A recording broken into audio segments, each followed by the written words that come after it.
So, when it comes to Poi tricks and musicality, there is kind of an elephant in the room. Namely, all of those Poi tricks that come with things that are in odd numbers. So, for example, if you're playing around with like a 1-pedal inspin flower or a 3-beat weave, how exactly do you make these things work with music? Because most Western music is broken up into chunks of 2, 4, and 8. So how exactly do you make 1 or 3 work with all of that? Well, I'll show you how in this video.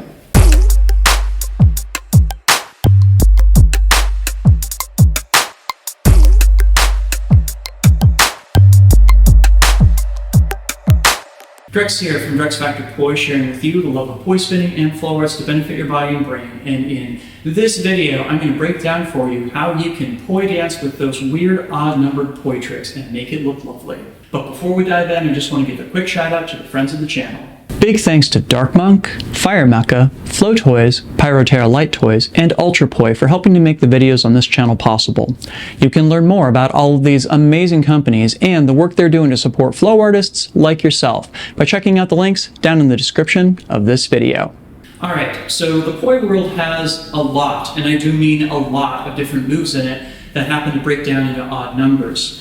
Off the top of my head, I can think of things like the 3-beat weave. I can think of tripetro-based hybrids where we've got 3 petals to these flowers. There's also odd things like the 5-beat weave. So if we're going to have these things accompany music, how exactly do we make that happen in a way that feels musical? How exactly do we get all of these odd numbers to match up with music that usually comes in even numbers? Because most Western music is based on 4 beats that are collected together into 4 measures.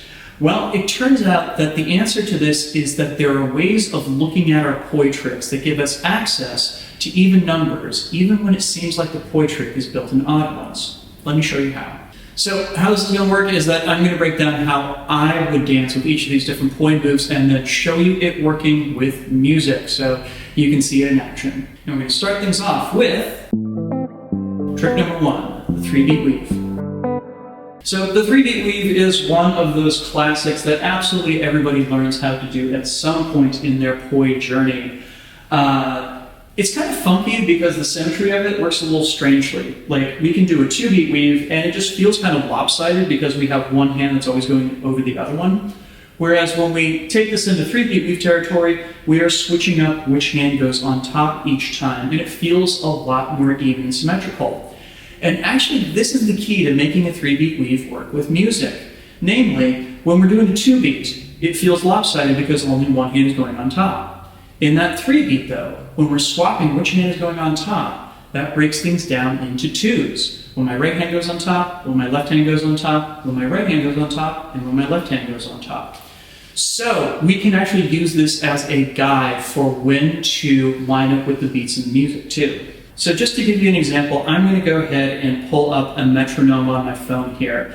And I'm going to start it at 120 beats a minute. And what I'm going to do is take those moments in between putting a new hand on top and open them up in time with the backbeat of the music. So my hands come together on 1, I open them up on 2, they come together on 3, and I open them up on 4. Let's see it in action. 1, 2, 3, 4, 1, 2, 3, 4, 1, 2, 3, 4, 1, 2, 3, 4. Just like that. Just as a bit of personal preference, I like having the hands come apart on the back beats simply because that beat is usually reserved for a snare drum. And because it has that kind of high cracking sound, I just think it looks a little bit cooler to have that happen at a moment of separation rather than coming together. Your mileage may vary. Let me show that to you with music.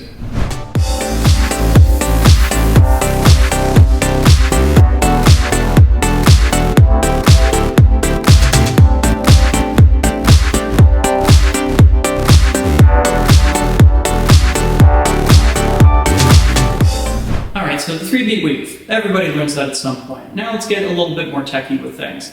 Let's play around with a trick that a lot of people know, but I doubt a lot of people know how to get to match up with the music. And that trick is trick number 2, the Mercedes. So, the Mercedes. the trick that almost everybody had as their profile photo back in the 2010s if you were a poi or fire spinner. It's a classic for those photos that are like long exposure, and it also creates a little bit of a problem for us because, of course, this is a combination of an extension, which has only one beat, and a triquetra, which has 3 pedals to it. Once again, the question becomes, how exactly do we get this to match up with the music? And what I think is probably going to turn out to be a theme for this video, the key is to look for the things that do break down in even numbers. And it helps to know a little bit of poi theory as we talk about that, because triquetras may have 3 pedals, but they also only have 2 downbeats. They happen on the left and the right. I prefer actually to look at the upbeats, that is the moments when the poi is going above my hand. Both of those happen on center. So one happens at the very, very top of the triquetra, and the other one happens at the bottom here. Up, down, or top, bottom. Once again, I like to match this up with the music and think that the bottom part happens on the 1 and the 3s, and the top part happens on the 2s and the 4s. So let's see that in action then, shall we? Once again, I will pull up my trusty metronome. And here we go. 5, 6, 7, go. 1, 2, 1, 2, 1, 2, 1, 2, 1, 2, 1, 2, or 1, 2, 3, 4, 1, 2, 3, 4, 1, 2, 3, 4, 1, 2, 3, 4. Not too bad, huh? Once again, I just love those moments where you can make the poi express something that's happening in the beat of the music, and I definitely think that those upbeats match the snare pretty well.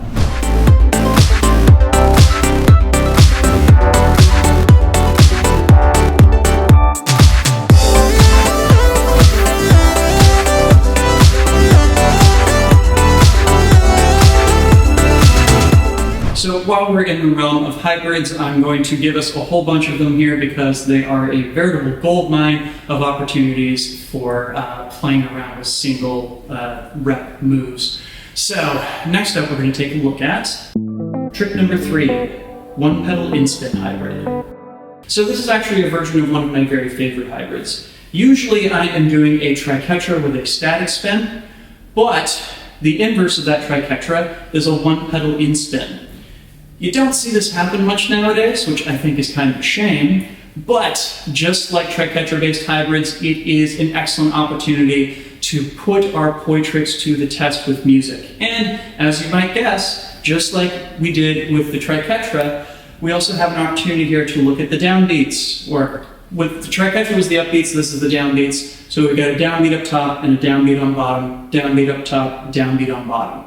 So once again, we're going to think that the downbeat on bottom corresponds with the downbeat in the music, and the downbeat on top corresponds with the backbeat of the music. So let me pull up the metronome and show you that in action. And that 1-pedal inspin hybrid with the metronome, here we go. In 5, 6, 7, 8, we go. 1, 2, 3, 4, 5, 6, 7, 8. 1, 2, 3, 4, 5, 6, 7, 8. 1, 2, 3, 4. 1, 2, 3, 4.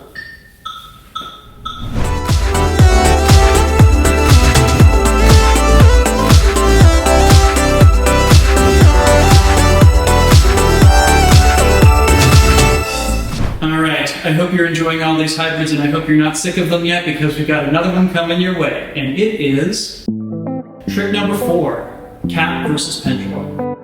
So, yes, it's another anti-grid on this list. It's me. You had to know there was at least another one coming. Cap versus pendulum is what I would consider to be one of the foundational anti-grids, and it's also kind of challenging because since we have a pendulum built in here, we're limited in the range of tempos that we can take this thing through. Once again, we are playing around with a single pedal, just like we did in that 1-pedal inspin, but this time that 1 pedal is an anti-spin. And of course, this is one of those things that we should be able to extrapolate to other caps as well, but well, I just want to do it as this hybrid because it's me. Okay, so all talk aside, how exactly do we make this work? It's actually a lot simpler than you might think. What I think of is, I think there is a downbeat every time the poi drop, and both of the poi drop at the exact same time in this anti-grid here. So the downbeat always happens either at the bottom of the pendulum or the bottom of the cap, and of course the pendulum hand, it always drops at the bottom of the pendulum. So to do that with the metronome, and 1, 2, 3, 4, 1, 2, 3, 4, 1, 2, 3, 4, 1, 2, 3, 4. It's a little slower pace than the other ones, but hey, nothing wrong with that, is there?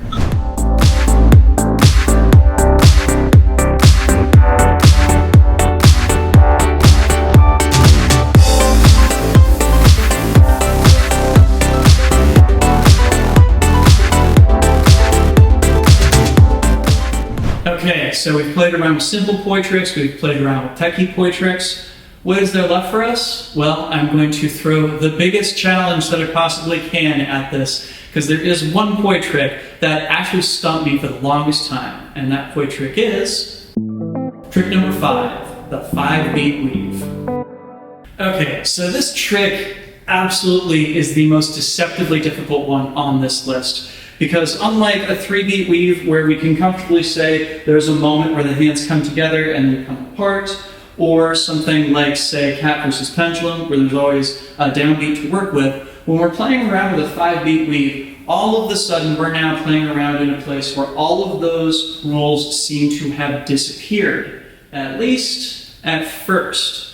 But there is actually one part of this that I can pull into the beat to music that goes in even beats, and it's much more simple than you might think. So when you're doing a 5-beat weave, and I'm going to do it as a waist strap here, you notice that every time I finish up adding 2 degrees of twist here, that I have to kind of move my hands around to compensate in order to get them to the next position. This right here is the key. We're going to go ahead and switch the position of the hands on the beat here. It's really funny because in the end, the poi will have absolutely no bearing on the beat of the music whatsoever, but we can have the hands go with the music. So let's see what that looks like. And our old friend the metronome. 5, 6, 7, 8. We go 1, 2, 3, 4, 5, 6, 7, 8. 1, 2, 3, 4, 5, 6, 7, 8. 1, 2, 3, 4, 5, 6, 7, 8. 1, 2, 3, 4, 5, 6, 7, 8. It's fast, but it's possible.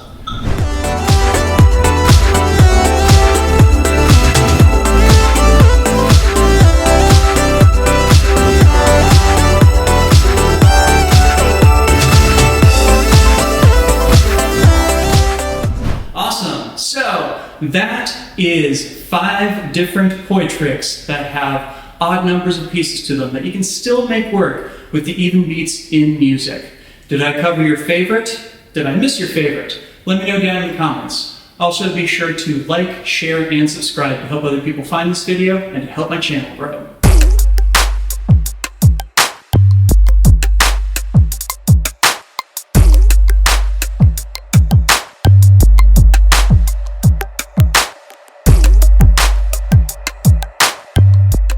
This video would not be possible without my amazing supporters on Patreon.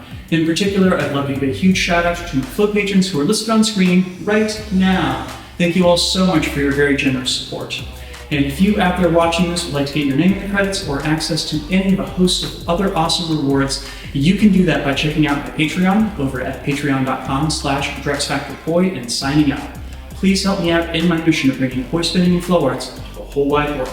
Thank you in advance. And if you'd like to learn more about which poi tricks to use when you're dancing to a particular piece of music, I did a whole video recently on musicality choices when it comes to poi. I'll go ahead and link to that up on screen here. Thanks so much for watching. Make sure to get out and flow yourself today, and I'll see you in a new video real soon. Take care now. Peace.